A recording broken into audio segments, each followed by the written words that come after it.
Praise the Lord. Shrimati Charles Cowman గారి రచనల నుండి ఎడారిలో సెలయేర్లు అను గ్రంథము నుండి అనుదిన ధ్యానములు. ఆయన వలననే నాకు నిరీక్షణ కలుగుచున్నది. కీర్తన గ్రంథము 62 అధ్యాయము 5వ వచనము. మనం అడిగిన వాటికి సమాధానాల కోసం కనిపెట్టడాన్ని సాధారణంగా నిర్లక్ష్యం చేస్తుంటాం. ఇందులోనే మన అడగడంలోని తేలికదనం బయటపడుతుంది. రైతు తాను వేసిన పంట కోతకు వచ్చేదాకా పాటుపడుతూనే ఉంటాడు. గురి చూసి కొట్టే ఆటగాడు తాను విసిరినది గురికి తగిలేదాకా చాలించుకోడు. ఓ డాక్టర్ అయితే తాను వేసిన మందు ఎలా పనిచేస్తున్నదో కనిపెట్టి చూస్తుంటాడు.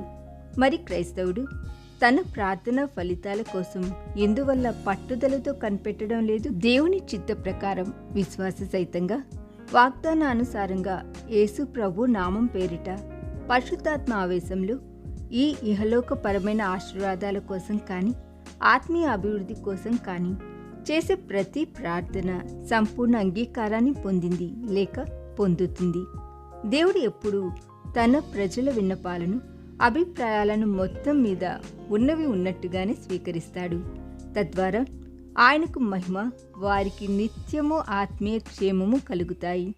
క్రీస్తు కరుణను ఆశించి ఆయన దగ్గరకు వచ్చిన ఒక్క అభ్యర్థనను కూడా ఆయన నిరాకరించినట్టు కనబడదు. అందువలననే ఆయన పేరిట మనం చేసే ఏ ప్రార్థన కూడా వృధాగా పోదని మనం నమ్ముతాము. ఓ ప్రార్థనకి జవాబు మనలను చేరవేస్తూ ఉంటుంది. మనం దాన్ని చూడలేకపోవచ్చు. విత్తనం చాలా కాలం నేలలో ఉంటుంది.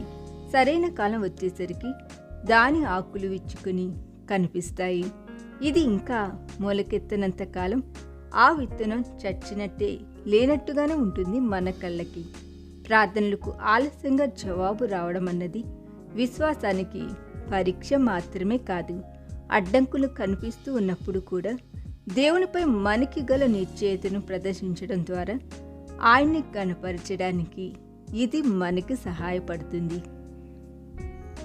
ఈ దిన ధ్యానము మనందరి ఆత్మీయ జీవితమునకు ఆశీర్వాదకరముగా ఉండునుగాక. ఆమేన్.